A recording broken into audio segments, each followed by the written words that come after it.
Okay, in this lecture we're going to be talking about Bitcoin as a platform. So we spent a lot of time developing all of the technical underpinnings of Bitcoin and showing how it can be used as a currency. In this lecture we're going to be talking about what else we can do with Bitcoin. There's a lot of exciting things that we can build either without any modifications to Bitcoin or with pretty small modifications. So some of those things in order that we'll talk about in this lecture: secure commitments, secure timestamping, issuing new types of digital tokens and tracking those, things that aren't exactly currency, doing lotteries, generating randomness using Bitcoin, and finally prediction markets. So as a bit of a warning, these ideas are a little bit disparate, so there's going to be a lot of different things going on in this lecture, a little bit of a stew with lots of different interesting ingredients. We'll hop around a little bit, but hopefully the net result will be quite nice for you. So to start with, we're going to be talking about what we can do with the fact that Bitcoin is an append-only log. So remember, an append-only log means that it's a data structure that we can only write to, and once we've written data to it, the data will remain there forever. And we have a secure notion of time, so we can tell that certain things were written to the log before or after other things based on which block they're included in. So what we'd like to build using this is secure timestamping. And the goal here is that we want to be able to prove that we know some value x at a specific time t. We know it at no later than time t. And oftentimes we're going to want to be able to prove that we know what x is without actually revealing it at time t, but revealing it later. And we want the evidence to be permanent. So we have a permanent record that we knew some information x at time t or earlier that nobody can ever destroy after the fact.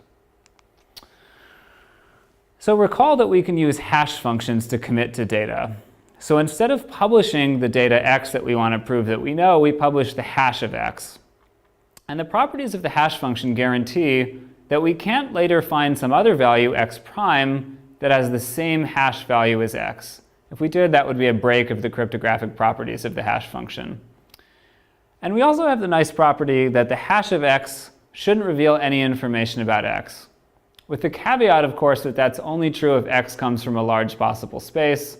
Otherwise, somebody who has x or somebody who has the hash of x can simply try different values, different potential values for x, and see if any of them match. So the idea of doing secure timestamping with an append-only log is that we can publish a commitment to x, the hash of x, and then later on we can reveal what x was, and anybody can look at this and say that we must have known x at the time we published the hash of x, because there's no other way to have generated that data. So what can we use this secure timestamping for? This idea that we publish the hash of something and later on we reveal what that data is to show that we knew it at that time. So one thing is proof of knowledge. If we want to prove, say, that some idea that we file a patent on was actually in our heads months earlier, we can publish a hash, say, of a design document or a schema for that idea, that thing that we would patent, that proves that we knew it at that time, but we don't have to tell anybody. And then later on, when we file our patent or when we publicize the idea, we can publish the information and anybody can look backwards in time and say, yes, they must have known it earlier when they published this commitment to it. We can also prove that we've received something. So if you're submitting data to a server, say something like a vote, the server can publish the hash of that vote, and that serves as a commitment that they actually received it at a specific time, and that will prevent them from later claiming that they never received that information from you. A whole bunch of other interesting things can be built just off of secure timestamping. There's actually a whole signature scheme that just uses hash functions, doesn't use any of the normally relatively heavyweight cryptography required to do public key signatures, just using hash functions in an append-only log. That's called the Guy-Fawkes signature scheme, which we won't talk about anymore in this lecture, but the existence of stuff like that goes to show that this is a really powerful primitive that we can build a lot of interesting applications with. So one thing that we can't do, that would be very nice if we could, is prove clairvoyance, prove the ability to tell the future. So you might think that this secure timestamping would be a way to prove that we know something before other people, before it actually happens. And the idea here would be that we publish the commitment to an event that's about to happen, say the outcome of a sporting event or an election, and then later on we reveal that information, and that proves that we knew the outcome ahead of time. So about a month ago, during the World Cup final, it was thought that somebody had actually done this, and they tried to prove that FIFA, the organization running the World Cup, was actually corrupt. And the way they did this is that they showed a Twitter account after the match was over that had tweeted a bunch of outcomes that happened during the game. For example, the fact that Germany won, the fact that Mario Götze would score, and they proved that they had tweeted this before the game actually happened. And for a moment, before you think about it, it looks like this proves that somehow this person either could tell the future or that the match was actually fixed and that they must have known what was going to happen ahead of time. But with a little bit of investigation, you can find out what they actually did is they had tweeted every possible outcome before the match started. So they had tweeted every single player involved in the match would score, all possible final scores, and a whole bunch of other information. And then before the match finished, they deleted all of the predictions that they had tweeted, which turned out not to be true, and they were left with only true predictions.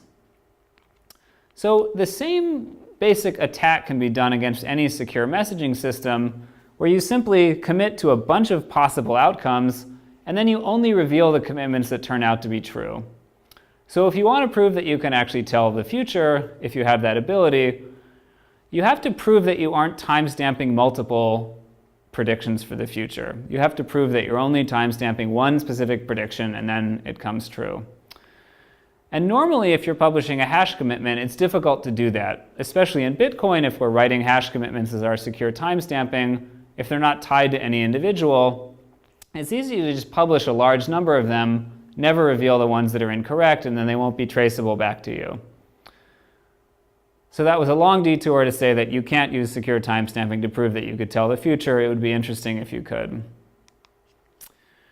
So before Bitcoin even existed, there was a solution to this basic problem, which was to publish a hash of predictions in a newspaper or some other media which is called widely witnessed media. So something that a lot of people see in a public place. There are a lot of records. Newspapers get maintained in libraries and online. They're cached all sorts of different places. So if you've taken the time to put a hash into the corner of the newspaper here or somewhere in the classified section, people have pretty high confidence that you actually put that hash the day that the newspaper was published. That serves as a pretty good timestamp. And for a relatively low cost, you can simply pay the newspaper as if this is an advertisement, and you can put the hash of whatever data you want.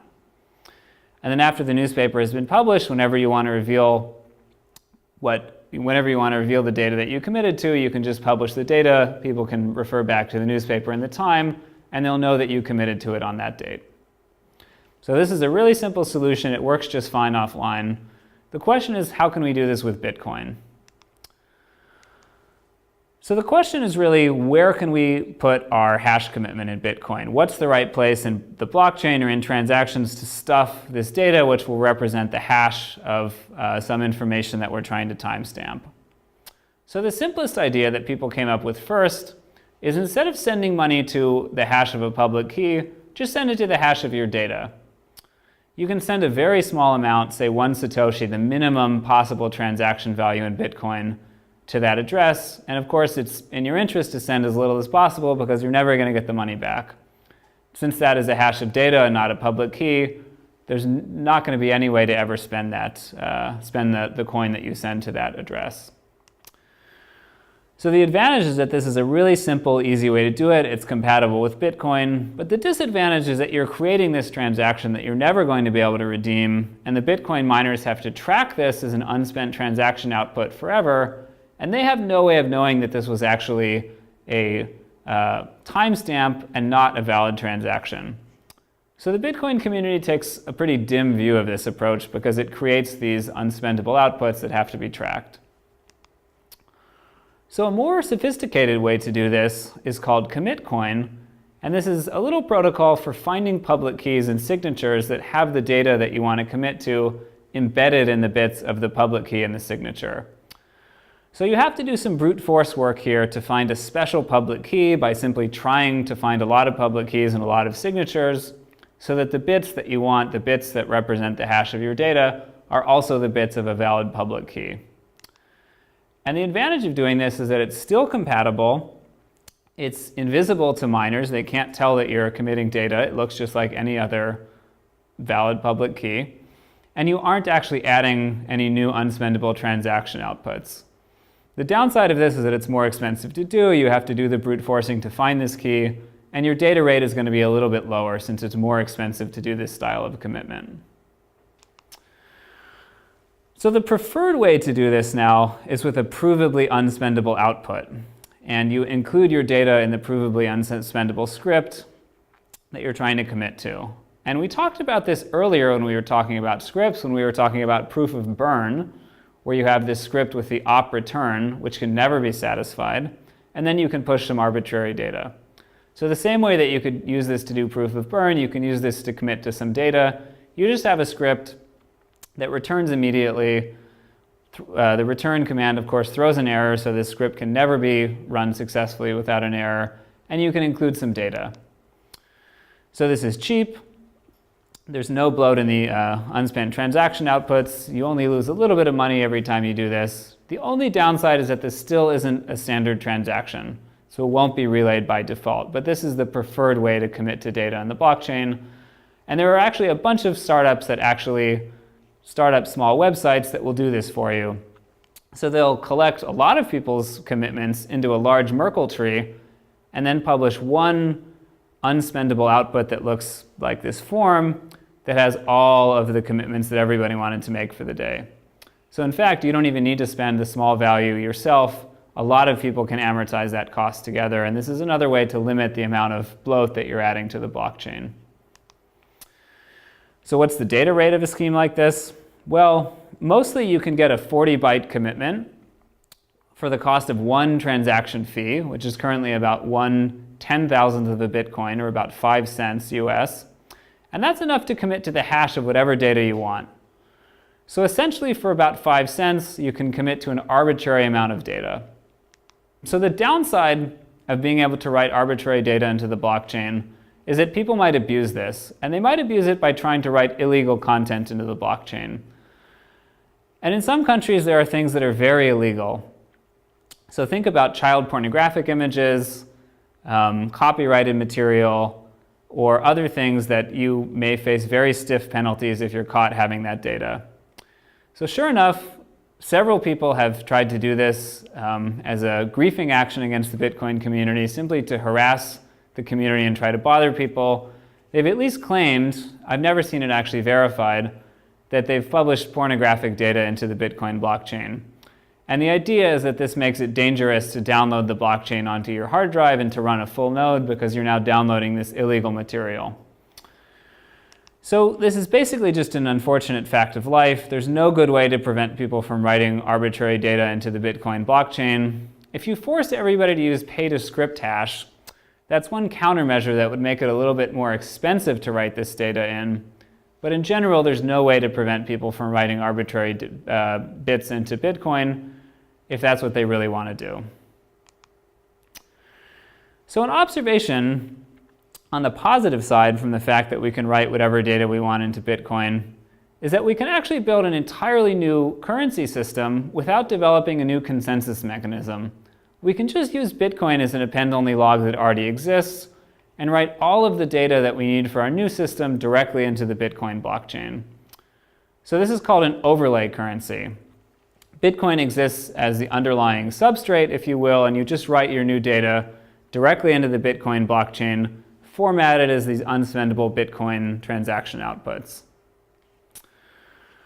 Of course, you don't have the miners actually validating that what you're writing into the blockchain is valid under the rules of the new currency system anymore, so you have to develop a more complicated logic for understanding the new currency, because you don't have miners policing what's written into effectively the new overlay blockchain. Anybody can write anything in there who's willing to pay the Bitcoin transaction fees.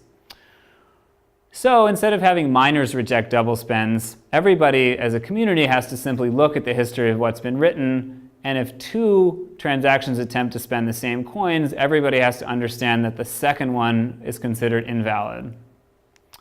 So the most prominent effort to actually do this is called Mastercoin.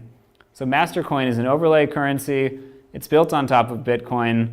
All of the master coin transactions are written into the Bitcoin blockchain, and it supports a much larger, richer feature set than Bitcoin.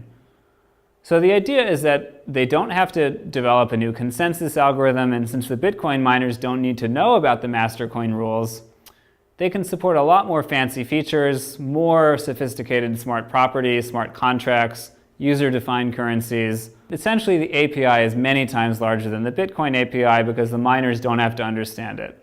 They're willing to just blindly write anything into the blockchain, which is formatted as a valid Bitcoin transaction. And the master coin community has to look at all of that data and piece together valid ownership of master coins based on what's written into the Bitcoin blockchain. So this is very nice. You can develop a currency without having to create your own new consensus system. You don't need new miners. You can add more features. You can develop it faster. But you're inherently reliant on Bitcoin here. And this can be somewhat inefficient because you might have to write a lot of data because you don't have miners policing to prevent invalid transactions from being written into the blockchain. And I believe that we'll talk a little bit more about Mastercoin in lecture 11. All right, so now we're going to change gears. Like I said, we're going to be changing gears quite a bit in this lecture, and we're going to talk about using Bitcoins to represent smart property. So using Bitcoins to represent something other than simply one unit of currency in the Bitcoin system. So recall from the lecture on anonymity especially, we talked about the transaction graph of Bitcoins and the fact that you can trace ownership of value in the Bitcoin system over time. So every Bitcoin has a history. Of course, keeping the caveat in mind that there's no such thing really as a Bitcoin, just unspent transaction outputs, but we'll think about them as coins. And every coin has this long history attached to it, which anybody can view in the blockchain. A history of everybody who's owned any piece of a coin, which through transfer and transactions with other coins has turned into that current unspent transaction output or that current Bitcoin that you may hold today. In fact, for any Bitcoin, you can trace its history all the way back to some Coinbase transactions when coins were originally minted. And of course, there will be a bunch of other transactions that branch off that aren't included in this final Bitcoin. But every Bitcoin has this history that it carries around with it. And as we've said, and as we spent a whole lecture discussing, this is bad for anonymity because you can try and track ownership of coins. And it also potentially enables blacklisting. If you want to blacklist coins owned by a specific person, you can do so using the fact that history is maintained as coins move around. So there's an interesting observation here, which is that Bitcoins aren't fungible. And fungible is an economic term, which means every Bitcoin has the same value as any other, and they can be exchanged with no loss or change in value. So with Bitcoins, that's not exactly true. Every Bitcoin is in fact unique and has a different history. And if the history is meaningful to people, it may mean that my one Bitcoin is not the same as your one Bitcoin, and maybe I'm not willing to trade you, or maybe you're not willing to trade me, because one of us likes the history of the coin we currently have more than the history of another coin we might exchange it for. So could this property be useful? I've argued that it's bad. It's bad in that it has problems for de-anonymizing people or for potentially blacklisting, and that maybe it means Bitcoins aren't even fungible, which is a very interesting property for a currency to have from an economic standpoint. But I'll actually be arguing in the rest of this section that this can be a very useful property if we give meaning to that history. So let's think about what this would look like offline. What if we wanted to add metadata to offline currency? So some people actually do this. They like to stamp various things on banknotes, as I have some examples of here. And you'll notice that most of these are actually political protests talking about campaign finance or the fact that George Washington grew hemp. And the reason is that if anybody can stamp whatever they want on currency, it doesn't have that much value except as a form of speech. It's really just a novelty. So the question is, what if we could have authenticated metadata attached to our currency? So we want to add some metadata to the currency that has some authenticity and not anybody can simply duplicate. And the way that we're going to do this is to have a cryptographic signature on the metadata that we want tied to the serial number of the banknote. So somebody who has some authority and has a signing key is going to sign the combination of some metadata plus the banknote's serial number, and that's going to tie the metadata specifically to this note. How might this work?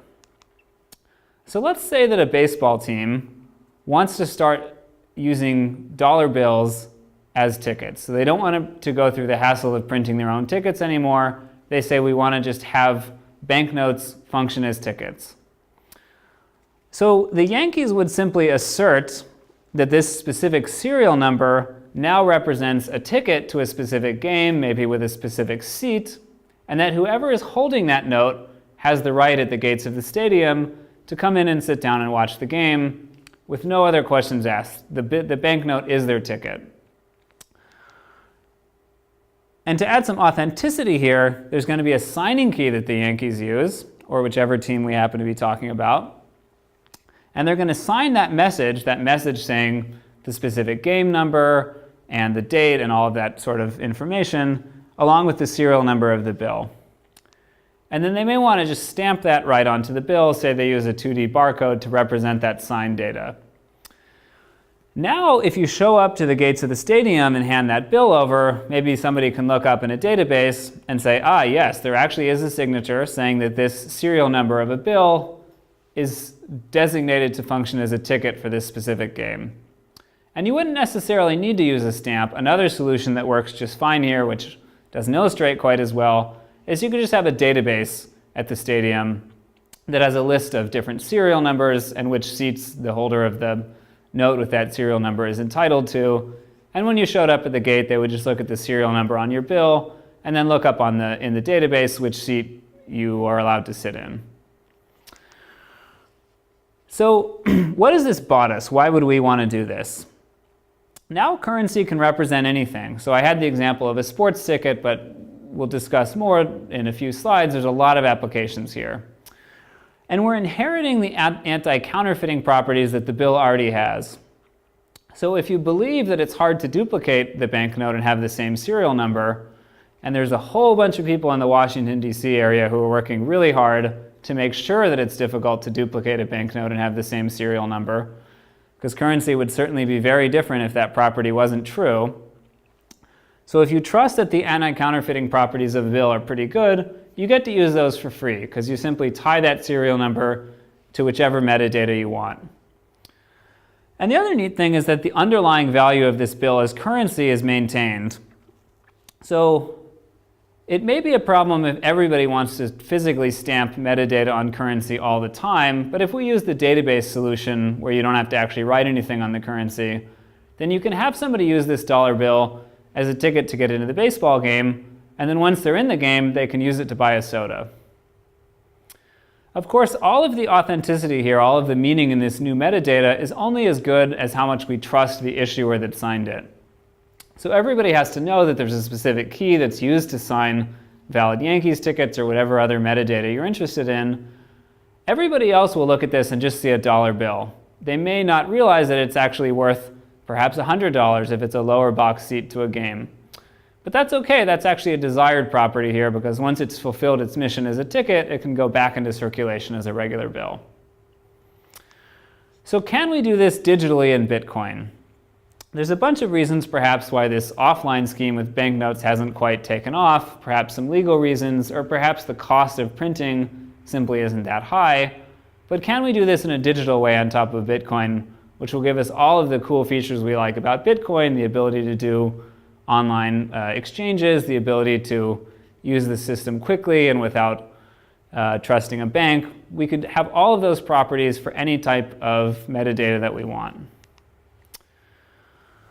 So the idea here is that we want coins to track a specific color. So just like we were able to stamp that metadata onto currency, the idea here is that you can color in Bitcoins with the color of your choice. They still function as valid Bitcoins. You haven't taken away anything from the fact that they're valuable as Bitcoins, but you've added a little bit of extra color. And of course, in reality, that color will be the metadata that we care about, but for the purposes of this illustration or the metaphor that's commonly used, we think of it as just adding color. So how does that work? Well, in one transaction, we're going to insert a special extra bit of metadata that declares that some of the outputs have a specific color. So we'll say we're issuing 5 purple Bitcoins. And the other output is 7 Bitcoins that continue to be normal Bitcoins with no color. And perhaps somebody else with a different signing key and a different transaction has issued 4 green Bitcoins. So now we have Bitcoins that have different colors attached to them. And we can do all the normal things that we do with Bitcoin transactions. So we could have one Bitcoin transaction that takes several inputs, some green coins, some purple coins, some uncolored coins, and it shuffles them around and has outputs which maintain the color. And there's going to be some metadata there to do all the bookkeeping and make sure the right color goes to the right coins. We can do all the other normal things that we'd want to do with a Bitcoin transaction. We can split a transaction output of 4 green coins into 2 smaller values. And later on, we could combine multiple transaction outputs with green coins to make one big transaction output with all of the incoming green coins. So the only thing that we've added here to the basic Bitcoin picture is the ability to add a little bit of metadata in transactions that designates some of the coins in one output transaction to have a certain color. And of course, there's going to need to be a signature in there somewhere so that not just anybody can use any color that they want. So the most popular proposal for actually implementing this is called open assets. And how does it work? Well, the issuance is done through a special pay-to-script hash address. So if you want to issue colored coins, you have to choose a pay-to-script hash address that will issue whatever color you want. And of course, the color might really be the fact that these are Yankees tickets. And then any coin that transfers through that address that comes in without a color will leave with the color designated to that address. And you have to publicize that somewhere, so there's various exchanges that track which addresses infer which color onto coins. And it's fine for coins to have more than one color. That's really no problem. Now, every time that you have a transaction that involves colored coins, you have to insert a special marker output. So this is an unspendable output, kind of like in the case of commitments, that allows us to write some extra metadata into the transaction. And that metadata, which I'm not going to discuss in detail because it's fairly tedious, but it simply says of all the colored coins coming into this transaction and all the outputs of the transaction, how the color is divided between the different outputs.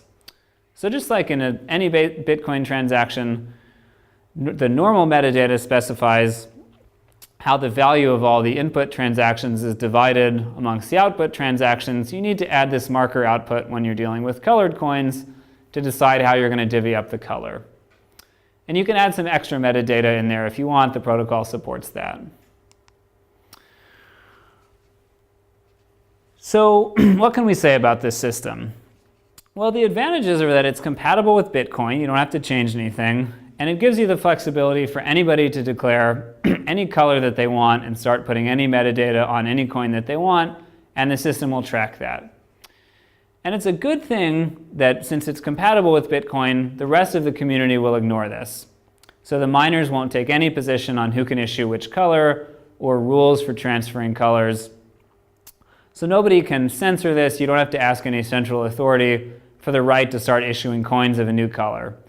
If anybody believes you and thinks that you have a good reason to do so, they can start trusting your signature in the form of sending the coins through that pay-to-script hash address.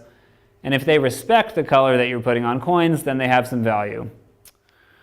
The disadvantages of this scheme is that we do have to put that unspendable marker output into every transaction that involves colored coins, so we're adding a little bit of overhead, losing a little bit of money in the form of regular Bitcoins every time we want to trade colored coins. And because that marker output is special and the miners aren't enforcing any properties of it, it means that to verify that you actually own some colored coins, you have to check the entire transaction history. So it's not enough to just see that your colored coin transaction made it into the blockchain because the miners aren't verifying it. They don't understand colored coins and they don't care. And we've argued that that's an advantage of the system. But it means that you can't have a thin client doing SPV verification like we can for regular Bitcoin. If you want to verify colored coins, you have to download the whole blockchain, every previous transaction, and trace the color of your coins from the time that they were originally issued that color. So this means that it's harder to use colored coins on very limited platforms, on phones, or on anything that can't store the entire blockchain and maintain an up-to-date copy. So what are some applications of colored coins? I mentioned the ticket example, so you could have colored coins represent tickets that give you admission to some event. Another popular example that people have proposed is to have colored coins represent stock in a company. So every time you want to issue some new stock, you pass some bitcoins through the pay to scriptash address, which you say is issuing stock on behalf of my new corporation. And then people can trade the stock, and you don't need a stock exchange or any of the infrastructure that is used in the offline world. People can just trade the stock in exchange for regular bitcoins. Of course, people have to trust that you're actually going to honor that stock, but assuming that they do, then you can do all of your stock trading just like regular Bitcoin transactions. And there's also this somewhat more outlandish idea that colored coins might actually represent a deed to some real-world property. So maybe a colored coin says that you actually own a house or a car, and maybe you have a very sophisticated car that actually tracks the blockchain and will start and drive for anybody who owns the specific coin that confers ownership of that car. And then you could sell a car with just one transaction in the Bitcoin blockchain. So maybe we're still a little ways away from making that happen, and we'll be talking more in lecture 11 about some of the obstacles legally and socially to making that happen. But that's the dream of colored coins, is that any real-world property you can represent in the world of Bitcoin, and you can trade just like any other Bitcoin. And finally, one more interesting example, I think, is ownership of domain names. So maybe you could trade ownership of a domain name and the ability to run a server there on the Bitcoin blockchain just like anything else. That has enough caveats and enough weird properties, like you want to avoid people squatting on domain names and just buying up all of the good domain names. That's actually been launched as a separate altcoin called Namecoin. And in the next lecture, when we talk more about altcoins, we'll talk a little bit more about Namecoin, which is specifically launched to try to handle this property of domain name ownership. So you could do domain name ownership with simple colored coins, but in practice, there's enough extra properties that you want to enforce that the community has been pursuing a separate altcoin for that.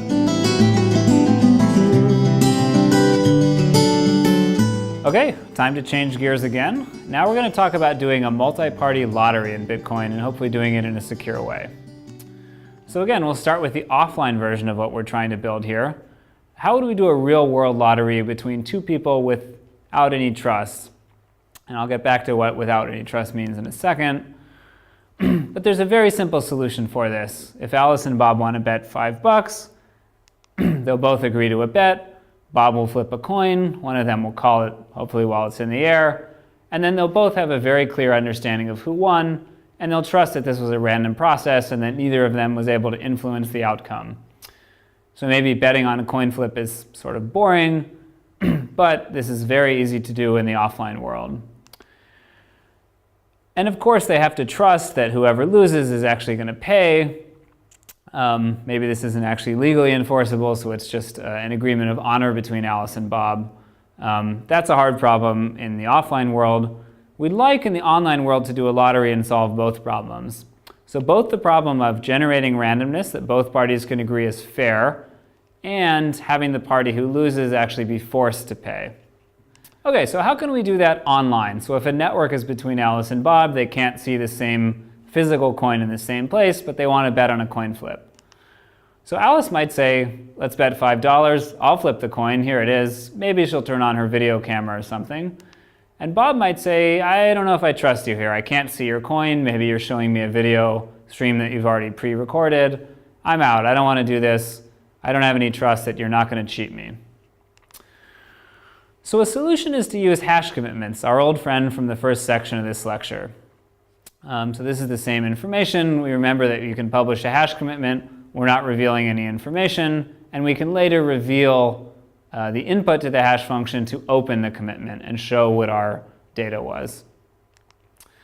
So how can we do this to build an online lottery? So we'll have 3 parties now, Alice, Bob, and Carol, who all want to do a lottery together. So to start with, all of them will choose a random number. often called a nonce in cryptography. And they're going to keep that random number to themselves. And as long as each one chooses a random number, they should trust that the final outcome is random and that nobody else is able to cheat them. Now there's going to be two phases of communication in this protocol. In round one, everybody is going to publish a commitment to their random data. So all three parties are just going to publish a hash of the random number that they chose. And remember, this doesn't reveal anything about the random number as long as it's chosen from a large enough space. So say each one of them chooses a 128-bit random string. They can publish the hash of that. No worries, they haven't given away any useful information. Now, we have to make sure that the second phase happens strictly after the first phase is over. So after everybody has committed to the randomness that they chose. Now we'll have a second round where everybody reveals the random number that they've committed to. And of course, everybody should check that those values that they reveal actually match the hashes that they published earlier and that the commitment was actually valid. But assuming that happens, now everybody has published this random number that they all chose independently.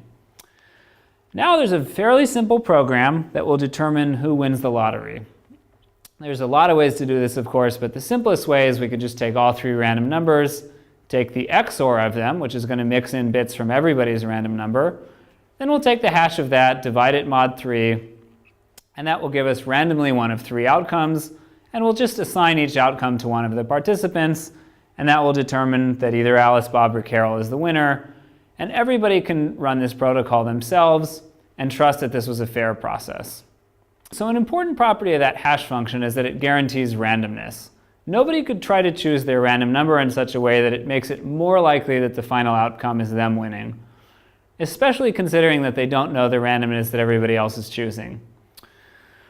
So without getting into a long formal definition of randomness and pseudo-randomness in hash functions, it's safe to say that the way hash functions currently work, with a good hash function, there's no way to cheat at this game. There's no better strategy than just choosing a random number, which gives you a 1/3 chance of winning. So what happens if somebody fails to reveal their commitment? So let's go back to round 2 of the protocol. And let's say that Alice and Bob each publish their commitments, and then Carol looks at these and she says, if I publish my commitment, I'm going to lose. I can see the random numbers that Alice and Bob chose, and I know which random number I chose, and I can run that script and tell that I'm not going to win.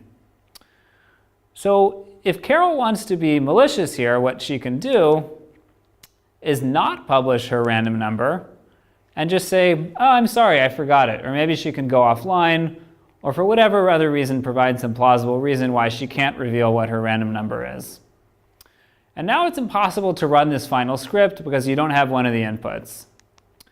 And Alice and Bob can see this and they can say, Carol, that's not cool. You've just wrecked the lottery. You probably did this because you were going to lose. You cheated us. But they don't have any real recourse here. So by itself, this protocol doesn't really work if any of the participants are malicious, because whoever the last party is to reveal what their random number is can just refuse to do so if it's going to make them lose.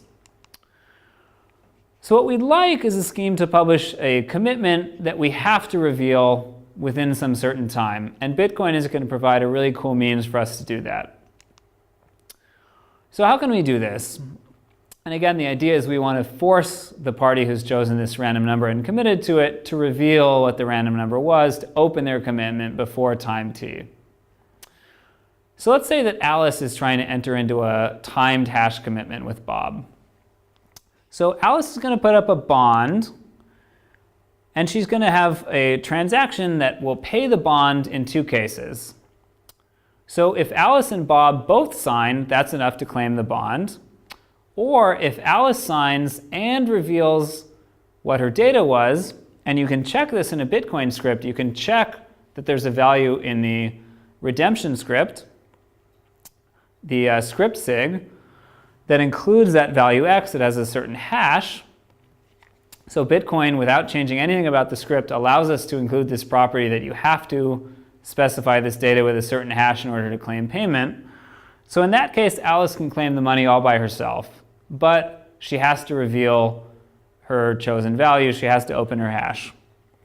OK, so now how can we use this funny, complicated transaction with 2 different ways to claim the money?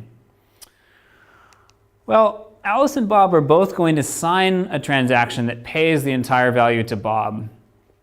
And they're going to use this end lock time, which we talked about earlier, to ensure that Bob can't claim the bond before some time t.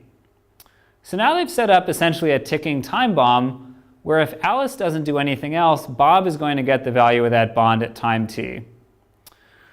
So as an alternative, Alice can publish a transaction before time t, reclaiming her bond, sending the money back to herself. But if she does that, she has to not only sign it, she has to reveal X. So I said that there were two ways to claim this original transaction, and either one of them are valid outcomes of the protocol. So either Bob gets this bond, some money that Alice put up, or Alice has to reveal her commitment. So it's not exactly forced. If Alice doesn't reveal her commitment, she's not going to be thrown in jail, but she will lose this entire bond that she put up. So her guarantee that she'll reveal the commitment is as strong as how much money she's willing to put behind it. So how can we use this primitive of timed hash commitments to do a more secure lottery? We'll have almost the exact same structure as before, except instead of using the simple hash commitments, now everybody is going to use a timed commitment where if they don't reveal their random value by a certain time, there's a bond that the other two players will get to keep. So if we get into that same situation where Carol can look at the other two parties' random values and say, I'm about to lose this lottery, the other possibility for Carol of not publishing is also not very appealing, because if she refuses to publish her random value, she's going to lose her bond anyway. So if the bond is higher than the value that's at stake in the lottery, we expect that Carol will publish her value and the lottery will go on as usual and everybody will get their bond back.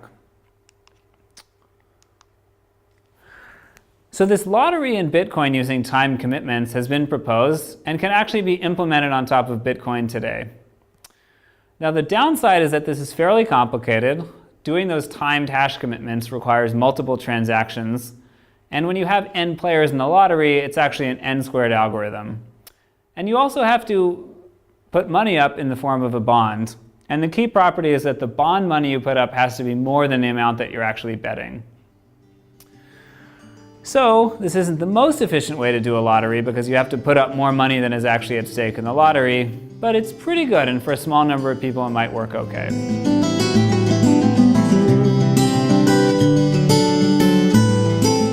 So we showed in the last section how multiple people could have a secure lottery on Bitcoin where each of them provides some randomness, and we combine that to get group randomness, and we use timed hash commitments to make that process fair.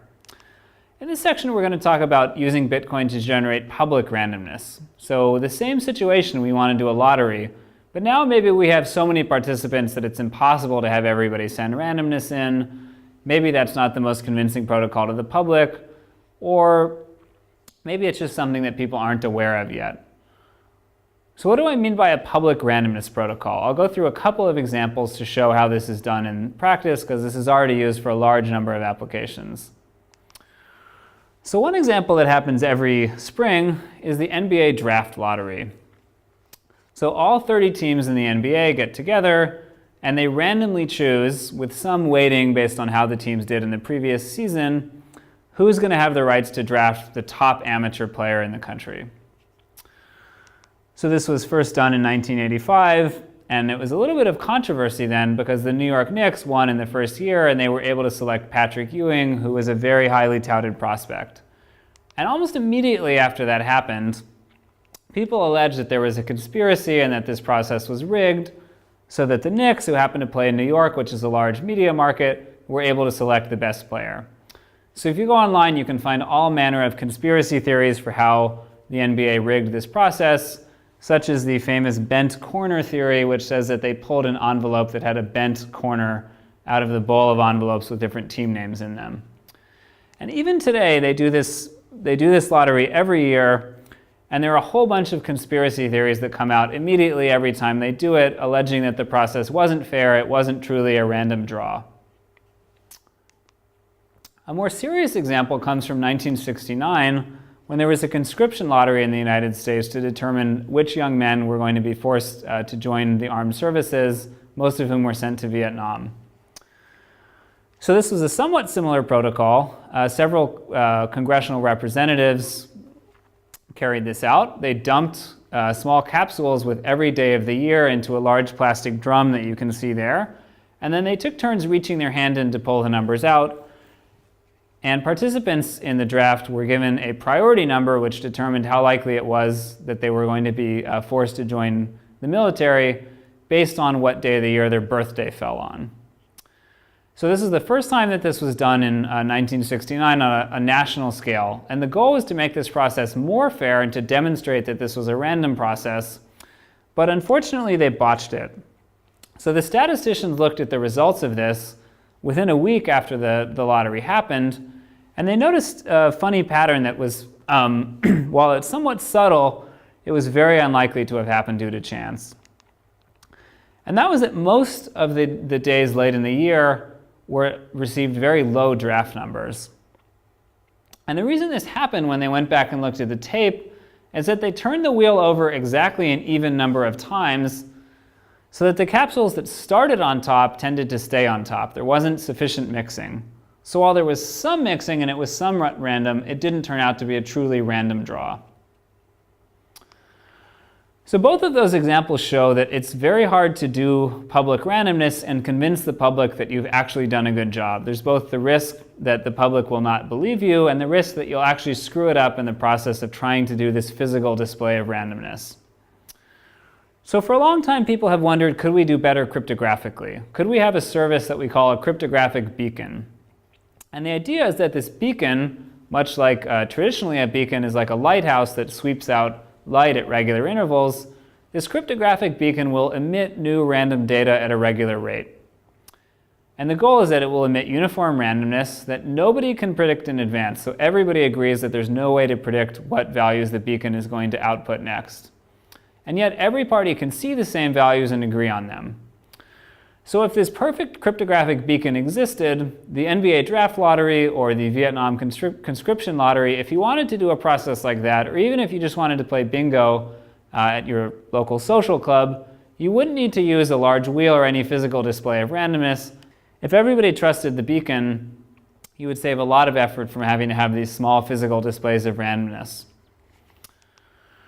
There's a whole bunch of applications besides just lotteries. So various applications of auditing and voting systems, doing zero-knowledge proofs, cut-and-choose protocols. Throughout the security literature, there are a lot of examples of things that can be done much more simply and efficiently if you had a perfect cryptographic beacon that satisfied all of these nice properties. So unfortunately, we haven't found a perfect solution for this yet. Like I said, the public display of randomness, so using a wheel, flipping coins, rolling dice, spinning a dreidel, what have you, that has been a solution that's been very popular throughout history because it's cheap and easy and everybody can see it and understand it. But this really doesn't scale to remote scenarios very well because it's very hard for people to audit, even if they just see a video, that you haven't been a magician. You haven't done some kind of sleight of hand where you swapped out the dice for weighted dice, or you somehow rigged the process. So it's very hard to establish trust remotely in any kind of physical process, which is basically the problem that the NBA has had for years trying to convince fans that they're doing a fair process. And they've switched to a bunch of different technologies. They've done both the envelopes and ping pong balls bouncing around with fans. And people can always come up with some outlandish scenario where they're somehow cheating and there's more to it than you can see on the video. So for the purposes of this lecture, I think we can rule out a public display of randomness as something that we could ever have a high level of trust in. So the National Institute of Standards and Technology, NIST, has started in the last few years to run their own beacon. And the way they generate the random numbers is through a very complicated setup involving two entangled photons that gives you very strong guarantees that you have randomness generated from a quantum mechanical phenomenon. And if you believe the Heisenberg uncertainty principle and other basic core tenets of physics, then this should be random and nobody can predict it. And NIST has set this up as a machine, so every 60 seconds they publish a lot of random data and they sign it. So this is probably the most efficient thing to use. They just have a feed on the web. You can listen to their server broadcast this stuff and get all the randomness you want. And if you read their papers in the physics argument, there's a very strong argument that this is truly random and that there's no way anybody could predict it.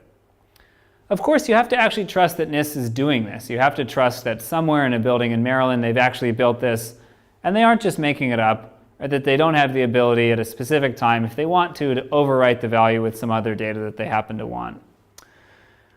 So this is sort of the limits, in a sense, of physical display of randomness, and it still hasn't gotten around this problem that you have one trusted party doing it, and unless you physically go there and observe the process yourself, it's very hard to have a high level of confidence that this was a fair process. So what if we use some natural phenomena that everybody can observe? So examples might be sunspots or solar activity on the surface of the sun, things like the weather, what temperature it's going to be tomorrow, how strong the wind will be, whether or not it will rain, or even cosmic background radiation, which is just noise that you can listen to from any point on Earth, and everybody should be able to read the same values. So these are phenomena that happen at such a large scale that it's fairly easy to convince yourself that nobody is going to be rigging the process. It's somewhat far-fetched to imagine that somebody would fly a spacecraft to the surface of the sun to modify what was going on in order to rig some lottery back on Earth. So that's great that it's publicly observable, and that in most cases we can accept the randomness here too. We have pretty good beliefs that enough days in advance it's impossible to predict low-level weather phenomena. The problem with these approaches is that they're fairly slow. For example, if your random signal is what the daily high temperature is going to be, you only get to read that once a day. The surface of the sun doesn't change too often. And you essentially reinsert the trusted party problem because you need somebody to observe the event. So let's say that we tried to use as a random signal what the temperature will be tomorrow in Princeton, New Jersey. We might get into a problem if I have my own thermometer that says that it was 73 degrees and somebody else has a thermometer that says that it was 72 degrees, and the difference between those two meant that a different person won the lottery or some other important outcome of the randomness. To get around that problem, we would probably need to designate and say we're going to use one specific person's thermometer to actually measure this phenomenon, or maybe we'll use the National Weather Service. But at that point, you've basically reinserted one trusted party who has control of the process. So a similar idea is to take financial data, specifically stock market prices, and say, can we build a randomness beacon out of that? And again, these are publicly observable, and there's a fairly good argument based on a bunch of complicated financial models that says that it's very hard to predict the low-level fluctuations of stock prices. If you could predict within a penny what the final price of a specific stock will be on the New York Stock Exchange tomorrow, you could make a lot of profit as a day trader from that knowledge. So the randomness is good, and it should be fairly costly to manipulate. You could try to rig this by, say, buying or selling stock to try to drive the stock price to a specific value that you want, but that has a real cost that you can compute. But the problem, again, this is fairly slow, because you can probably only read it once a day if you're reading one company's stock price. And again, it has this problem that there's a trusted party, namely the stock exchange, who has some control over the process. So even though the party running the stock market has a fairly strong incentive to establish that it's honest and that it's acting in good faith and reporting stock prices as they actually are based on market activity, there is the risk that they might try to change the price by a penny or so if it let them rig a valuable lottery. So the theme here with almost all of these approaches is that no matter what you do, it seems like you reinsert this one trusted party who has some control of the process. Of course, a big theme of these lectures so far is that Bitcoin has been an amazing technology at removing central trust from protocols that we didn't think that was possible to do before. So can Bitcoin pull the same trick off for a randomness beacon? Can we extract random data from the Bitcoin blockchain with the same decentralized properties that make Bitcoin so attractive? If we recall the fact that miners have to find a random nonce for each block, we think we might be in business here. Why can't we use the random nonces that miners are finding in the process of mining as a randomness beacon? So there's a fairly strong argument that you can't predict with high probability what the next nonce will be. If you could, you'd have a mining shortcut. So if you had the capability to predict what the next nonce will be with a probability greater than 1 over d, where d is the difficulty of finding a block, then you would have a faster way to mine than just trying nonces at random. And remember that d is pretty high right now. It's greater than 2 to the 66. So that means that every block that's mined in Bitcoin should have 66 bits of randomness that are impossible for anybody to predict. At least if Bitcoin is secure, there should be no way for any of the miners or anybody else to predict what those random bits will be. So once we realize that, it's fairly simple to turn the blockchain with minimal modifications into a randomness beacon.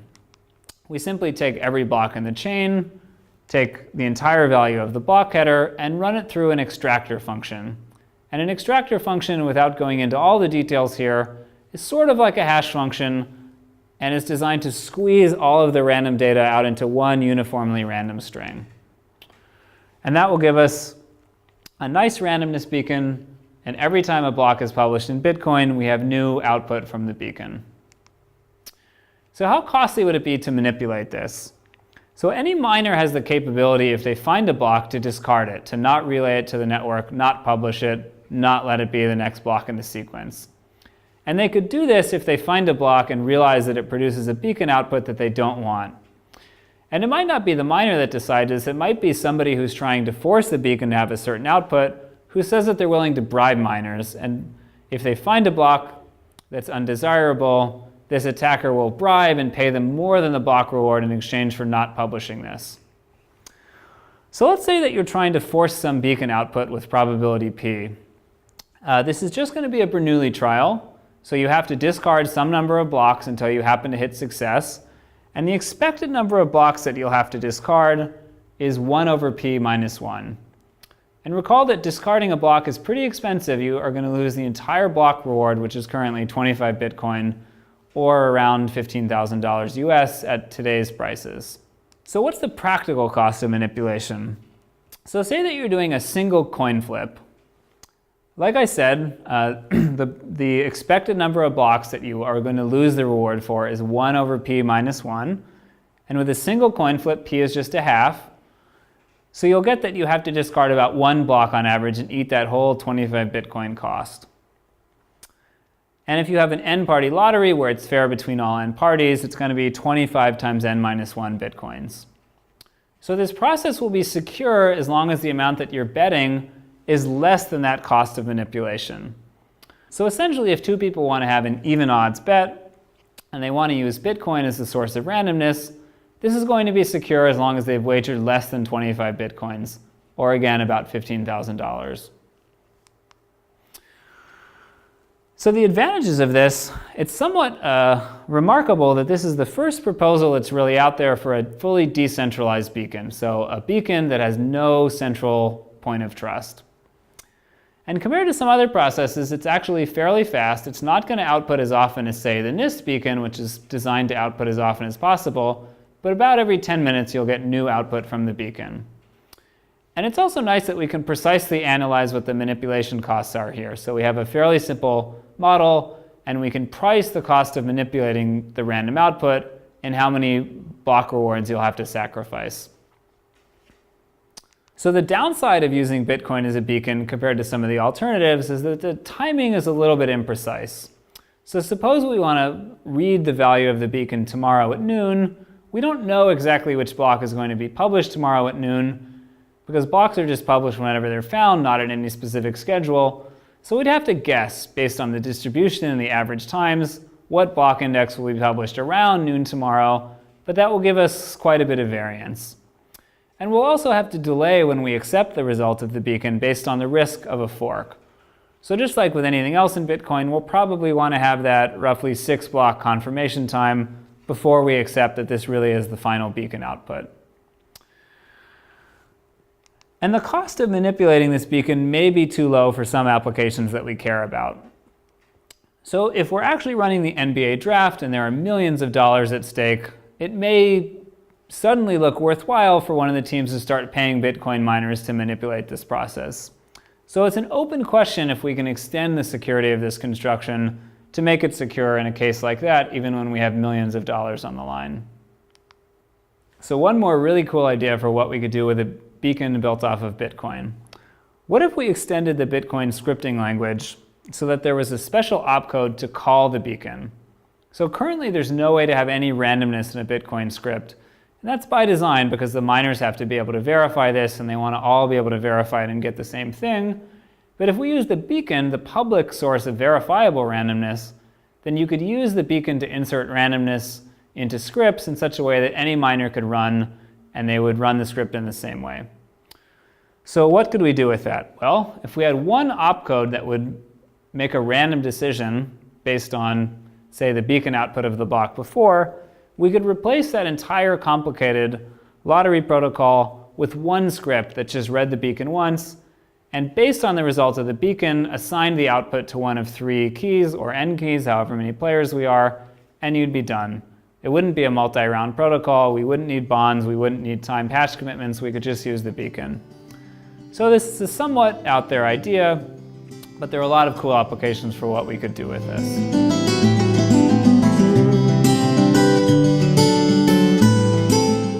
So for the final topic today, we're going to be talking about prediction markets and bringing real-world data into Bitcoin. And this is going to be another big change of direction, and we're going to stray a little bit far away from Bitcoin in this one perhaps, but it should be a really fun topic.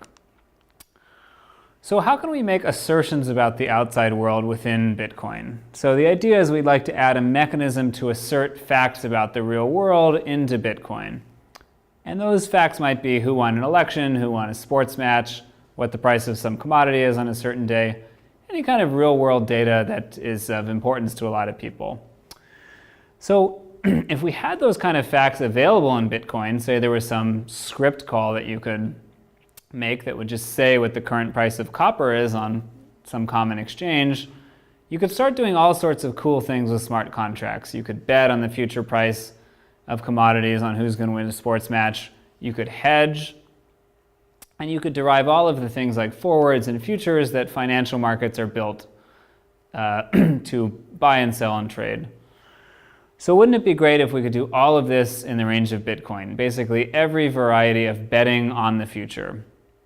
And the most general formulation of this is called a prediction market, and we'll be talking about how to build a prediction market in Bitcoin, since if you can build a prediction market, you can essentially build almost any other financial derivative that you'd be interested in. So what's a prediction market?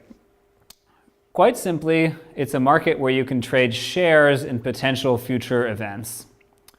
So you can have a share in some event. The event might be the Yankees win the World Series in 2014, and that share will be worth some price X if the event actually happens, and it will be worth nothing if it doesn't happen. So before the event is certain during the season, say, there will be some price at which that asset is trading. And the price will indicate the probability that people have in their minds, the belief that they have of how likely the event is to actually occur. Okay, so let's take a look at an example which hopefully will make the concepts behind prediction markets make a lot more sense. Let's look at the 2014 World Cup, which just wrapped up last month in Brazil. And let's say we had a market where you could buy and sell shares in teams, and the idea is that these shares will be worth 1 only for the team that ultimately wins. Now going into the tournament, every team, of course I just have 5 examples here, every team would actually have some non-zero price. But before the tournament starts, every team's shares will have some price based on what the market believes their chances of winning are. So over there on the left, you can see Germany, their shares are trading for about 12 cents, which means that the market thinks they have a 12% chance of winning. And so on for Argentina, Brazil, the US, and England over here on the right, which the market gives about a 5% chance of winning. So again, that price that the market assigns is equal to the probability that people believe that that team has to win. Now, as the tournament goes on, these prices are going to fluctuate, and that's going to reflect the market's changing belief in how likely each team is to win. So after the group stage, we can see that England, which was trading at 5 cents, a 5% chance to win before the tournament started, has now gone to 0. So England was knocked out after the group stage. There's no way for them to win at this point, and the price reflects that. Their shares are now worthless. Whereas the US team, which people thought didn't have a good chance of even surviving the group stage, hence the 1 cent price at the beginning of the tournament, did fairly well to get out of a tough group in the group stage, so maybe they were trading for 6 cents after that point. And now here's the key insight, the most important thing to understand about prediction markets. If you had thought to buy US shares in the beginning when they were very cheap, when they were selling for 1 cent, you could sell them immediately after the group stage for 6 cents. You wouldn't have to wait till the end of the tournament. You could immediately profit, not from the fact that the US team won the whole tournament, because they didn't in the end, just from the fact that people's belief that they had a chance to win the tournament went up after their strong performance in the group stage. So the tournament's going to go on. When we get to the semifinals, there's only 4 teams left. Of course, sadly, the US is knocked out, so their share price has gone to 0 along with England. But when there are 4 teams left, now they all have a relatively high price. And the Brazilian team was trading for a very high price going into the semifinals. People thought they were a strong team, and they had a good chance to win. Of course, the German team actually defeated the Brazilians quite strongly, so Brazil's share price went to 0. And once again, you would have had a very strong chance to profit here if you took a short position. And there's a variety of ways to do that, but essentially you can set yourself up to profit if a share price goes down as well as going up.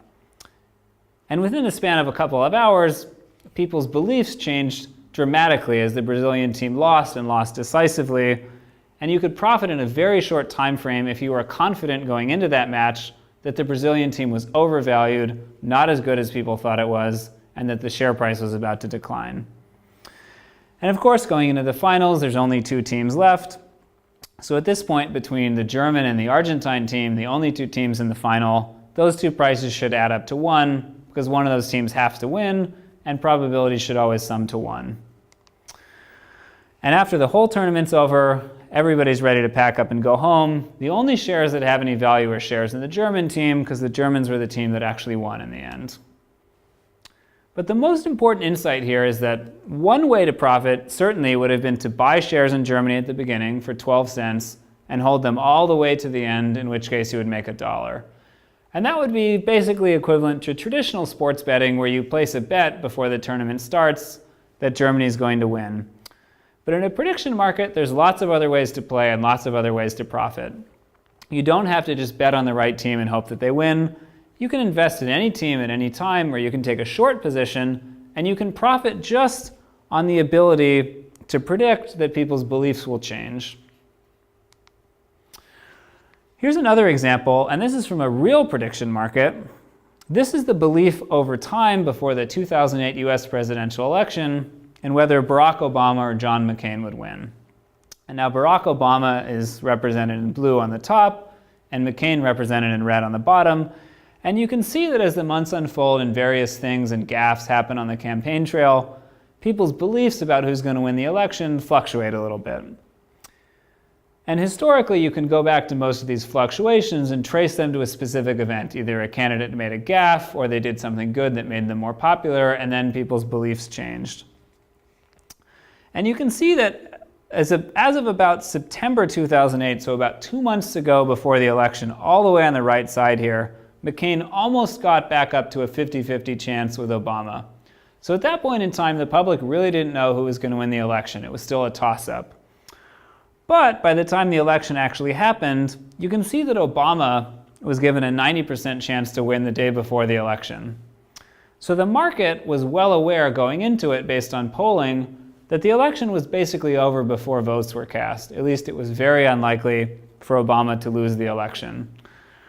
And this really demonstrates the power of prediction markets, because you could read all the newspapers and watch all the news that you want, and they'll offer a lot of expert opinions discussing either way who they think is going to win. But if you just look at the prediction market, where people have real money at stake, you could see that in the week leading up to the election, it was pretty clear that Obama was going to win the thing.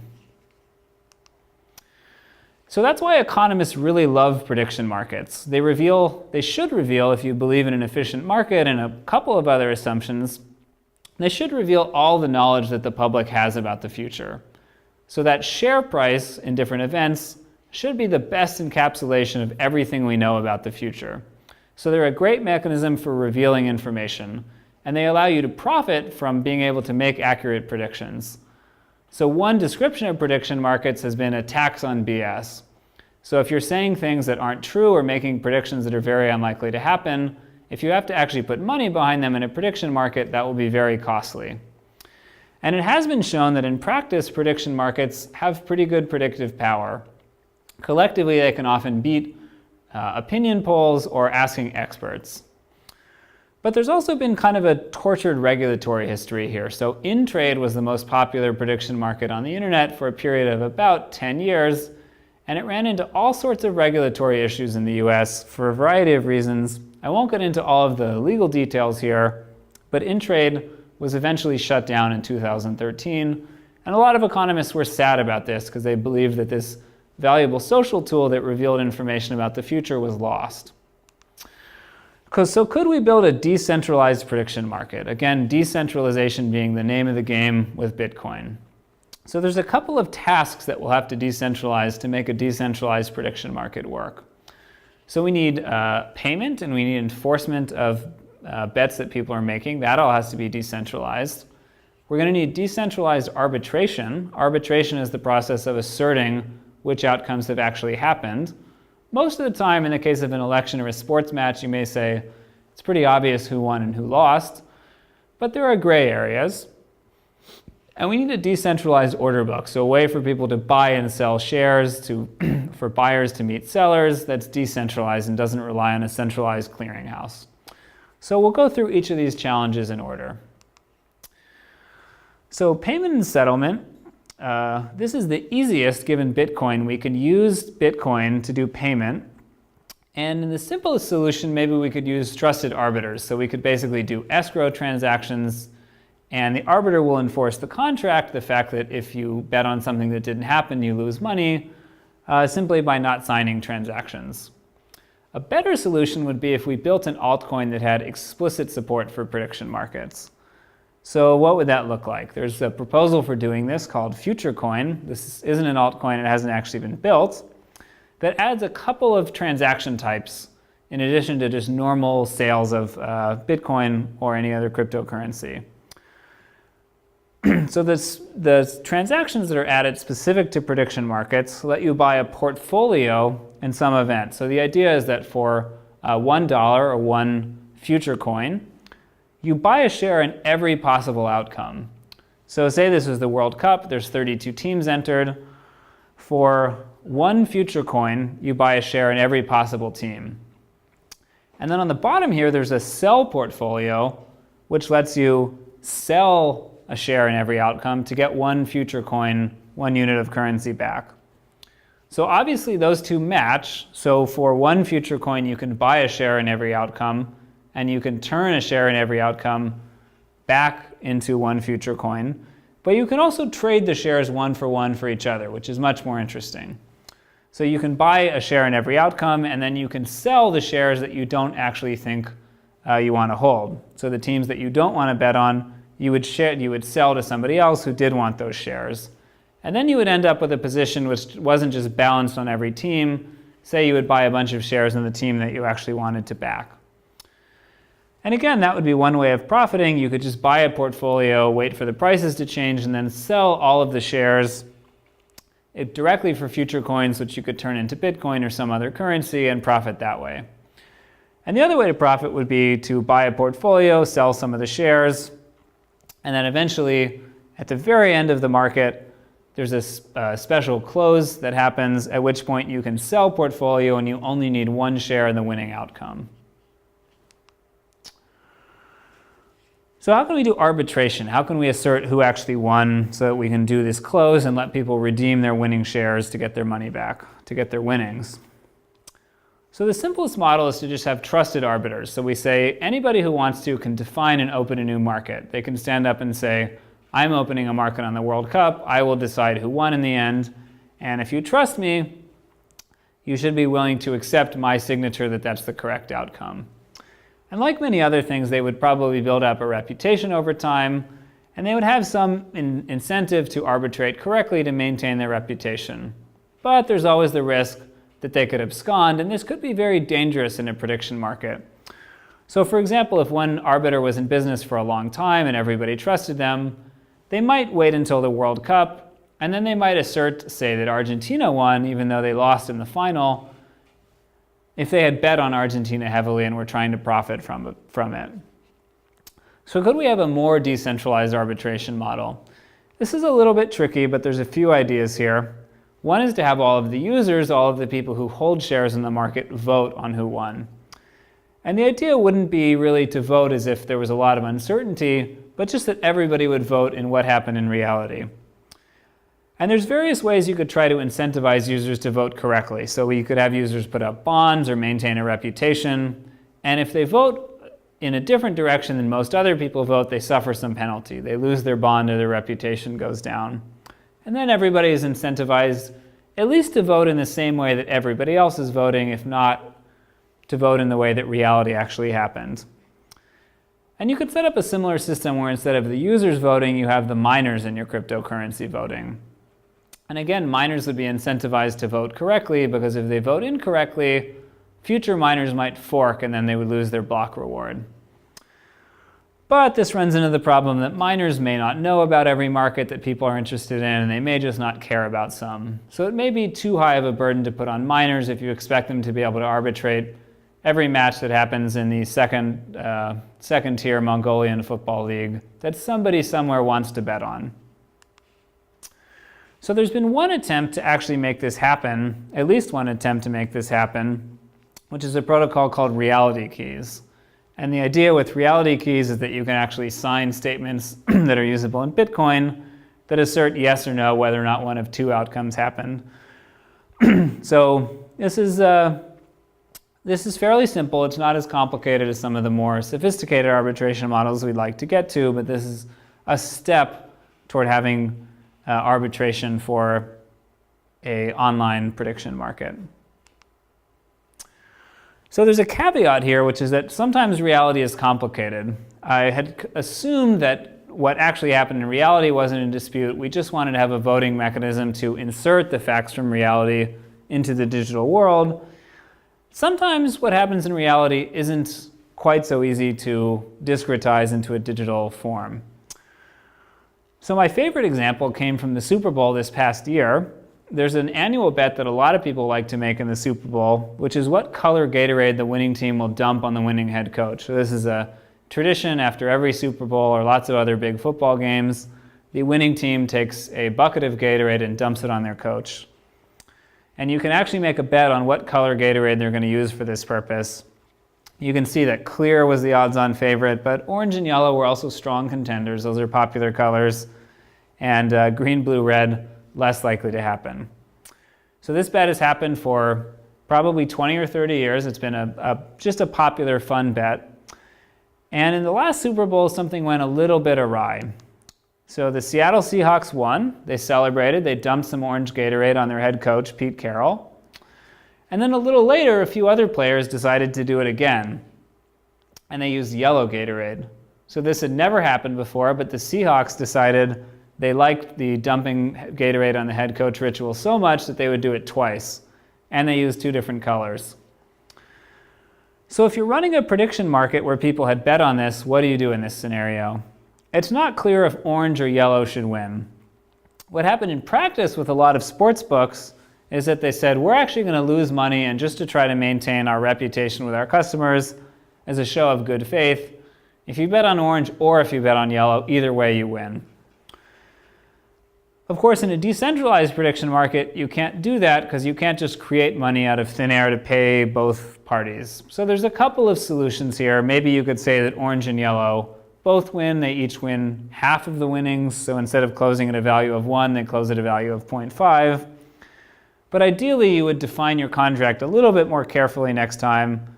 And you might say, what will the first color of Gatorade be to be poured on the winning head coach? But the lesson here is that no matter how careful you are in defining what your market is, there can always be some event that happens in reality that wasn't something that you predicted. So something that people didn't have shares in might actually happen, in which case it's very tricky to know what to actually do. So the final piece to build is an order book. So in a real prediction market, or most financial markets, there isn't truly one market price. There's the lowest price that anybody's willing to sell at and the highest price that anybody is willing to buy at. So this is an example from a small prediction market that's being run today using Bitcoin called Predictious. And they have a market here on whether or not Scotland will vote yes in their independence referendum, which is scheduled 2 months from today. And you can see that there's a spread. In each case, there's a spread between what people are willing to sell at and what people are willing to buy at. And the goal of an order book is to match up those sellers and buyers so that they make a trade and that they split the difference. Traditionally, this has been done in a centralized way. So you have one order book, they collect all of the orders, they actually keep them secret, they match people up, and they divide the difference down the middle. So the price you get is halfway between basically the lowest you were willing to sell for and the highest that the buyer was willing to buy for. And this has a couple of risks. So if the centralized order book is dishonest, they might put their own orders in ahead of time to try to get a better deal for themselves. So this is called front running. It shows up in a variety of financial settings, and it's considered a serious crime. So theoretically, this is something that you go to jail for a long time if you're caught doing. And centralized order books require that legal enforcement to prevent front running and to keep the security model sound. So in a decentralized order book, we're not going to be able to have strong legal enforcement like that. But there's a clever idea, which is to just forget about front running and say, instead of having front running be a bug or a crime, we're just going to have it be a feature. And the way to do that is that everybody can submit orders to miners, and the miners can match any possible trade. And instead of splitting down the middle, the miner actually keeps the entire spread as a transaction fee. And the beauty of doing this is that the miners now receive a transaction fee, and they have no incentive to front run, because front running will never be more profitable than just capturing the spread as a transaction fee. So this is a very nice, elegant way of doing a decentralized order book. The only downside here is that you have to pay potentially a high fee to the miner if there's a high spread. And to try to prevent paying that high fee, people might submit much more conservative orders. And as a result, this thing might be less efficient. People might make trades more slowly as they slowly iterate towards each other. They may not be willing to declare up front their exact willingness to pay, because doing so might lead to a large spread that the miner gets to capture.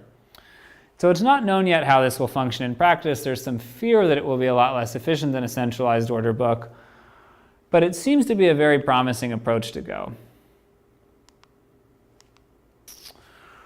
So to summarize, in trying to build a prediction market, what can we actually bolt on top of Bitcoin?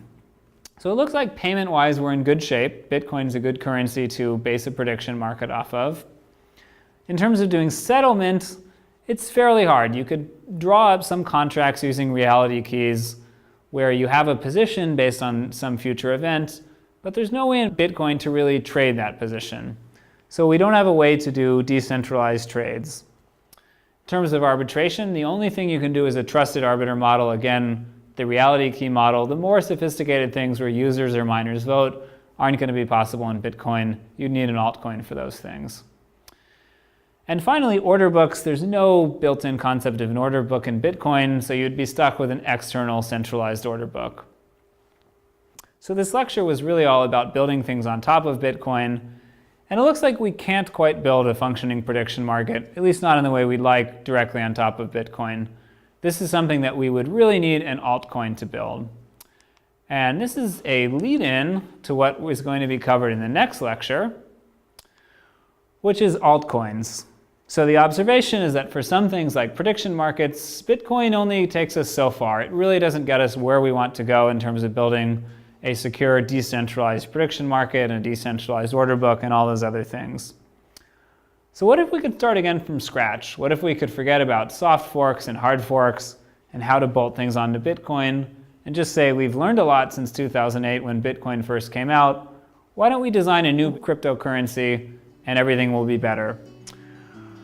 So the next lecture will be all about altcoins, which are attempts to do just that, and we'll talk about all of the promising ideas people have and all of the challenges to starting a new currency at this point.